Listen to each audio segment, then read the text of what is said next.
PM Narendra Modi के surname को लेकर जाति सूचक टिप्पणी मामले में 2 साल की सजा मिलने के बाद राहुल गांधी को लोकसभा सदस्यता गंवानी पड़ी। इसे लेकर विपक्षी दल राहुल गांधी से सहानुभूति जताते तो दिख रहे हैं, मगर कई नेता कानूनी पेंच की वजह से कुछ भी सीधे सीधे कहने से बचते भी नजर आ रहे हैं और प्रेशर पॉलिटिक्स करते दिख रहे हैं। इस बीच सदस्यता गंवाने के मसले पर राहुल गांधी को विदेशों से सपोर्ट मिलता दिख रहा है। राहुल गांधी की सदस्यता खत्म होने को लेकर जर्मनी ने मौलिक और लोकतांत्रिक अधिकारों का हवाला दिया है। विदेश मामलों के मंत्री रिचर्ड बॉल्कर ने कहा, हमें उम्मीद है कि मामले में राहुल गांधी की सदस्यता गंवाने का मामला मौलिक अधिकारों का ध्यान रखा जाएगा।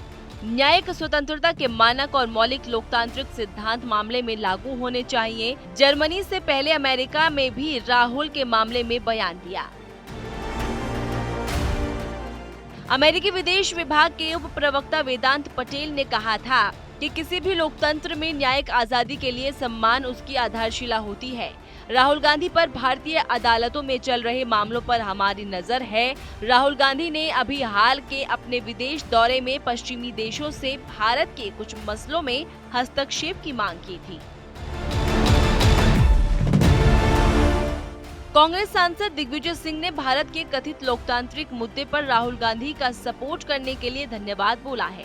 जर्मनी के बयान को लेकर केंद्रीय कानून मंत्री किरण रिजिजू ने भारत के अंदरूनी मामलों में विदेशी ताकतों को घुसाने के लिए कांग्रेस पर तंज कस। रिजिजू ने कहा, भारत के अंदरूनी मामलों में विदेशी शक्तियों के हस्तक्षेप को आमंत्रित करने के लिए राहुल गांधी का धन्यवाद। याद रखिए, भारत की न्याय व्यवस्था विदेशी हस्तक्षेप से प्रभावित नहीं होगी।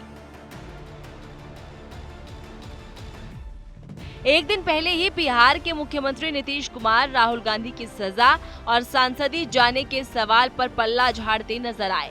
वो सीधे तौर पर कुछ भी कहने से बचते दिखे।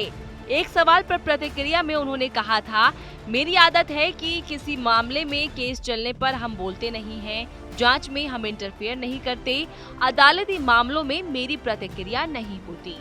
नीतीश कुमार ने ये भी कहा कि विपक्षी एकता मेरी इच्छा है, मजबूती के साथ लोकसभा चुनाव लड़े, इसके लिए मैं दिल्ली कई बार गया। हम इंतजार कर रहे हैं, क्षेत्रीय पार्टियों की जो राय होगी उस पर आगे बढ़ेंगे।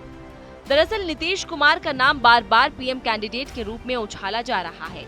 राहुल मामले को तमाम क्षेत्रीय नेता मौके के रूप में भी देख रहे हैं और कांग्रेस को अपने पीछे आने की सलाह दे रहे हैं।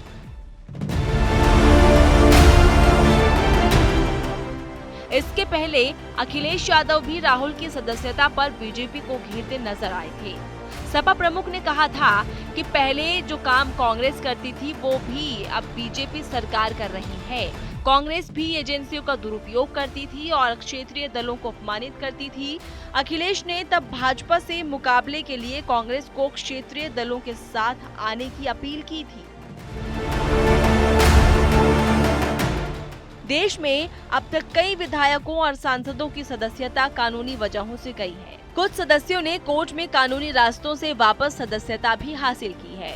एक दिन पहले ही लक्षद्वीप से एनसीपी के सांसद मोहम्मद फैजल की भी सदस्यता बहाल हुई और वो संसद पहुंचे। फैजल को हत्या के एक मामले में अदालत ने 10 साल की सजा सुनाई थी, जिसके बाद नियमों के तहत उन्हें डिस्क्वालीफाई किया गया था।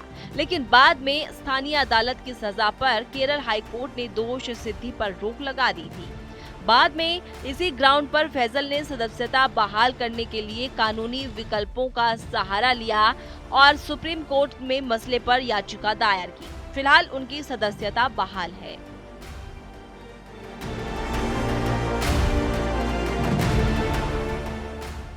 राहुल गांधी के पास अभी भी कानूनी विकल्प है। वे कोर्ट में अयोग्यता के फैसले को चुनौती दे सकते हैं। उनके पास इससे बचने के भी रास्ते थे। इस तरह के तमाम मामलों में नेताओं ने खेद प्रकट किया है, जबकि राहुल पर आरोप है कि उन्होंने विवादित टिप्पणी पर खेद प्रकट करने से मना कर दिया था। पूरे मामले में जर्मनी ने एक तरह से किसी देश के लोकतांत्रिक और संवैधानिक मसलों में सीधा हस्तक्षेप किया है। ये किसी देश के आंतरिक मामलों में अतिक्रमण का मसला भी है। जर्मनी इससे पहले भी कभी कभार भारत के अंदरूनी मामलों में संदिग्ध भूमिका अख्तियार करते हुए नजर आता है। पाकिस्तान के विदेश मंत्री बिलावल भुट्टो जरदारी की जर्मनी यात्रा के दौरान एक साझा प्रेस कॉन्फ्रेंस में जर्मनी की विदेश मंत्री एनालिना बेयरबॉक ने कश्मीर के मसले पर बिना वजह टांग अड़ाई थी। बेयरबॉक ने कहा था, मैं ये कह सकती हूँ कि बिल्कुल कश्मीर की स्थिति के संबंध में जर्मनी की भूमिका और जिम्मेदारी है। हालांकि हम शांतिपूर्ण समाधान के लिए संयुक्त राष्ट्र की बातचीत का समर्थन करते हैं। जर्मनी का यह बयान भारत को असहज करने वाला था, जिसकी भारत में जमकर आलोचना हुई थी। जर्मनी कथित सेक्युलरिज्म के पैरोकारों में से एक है। वहां मोरक्कन इमिग्रेंट्स की वजह से तमाम तरह की चुनौतियां खड़ी हो रही हैं। दूसरी तरफ जर्मनी में कट्टरपंथी राजनीति भी एक बड़ी चुनौती के रूप में उभार ले रही है। रिचर्सबर्गर्स मूवमेंट सिरदर्द बनता दिख रहा है। पिछले कुछ महीनों में बड़े पैमाने पर गिरफ्तारियां भी हुई है।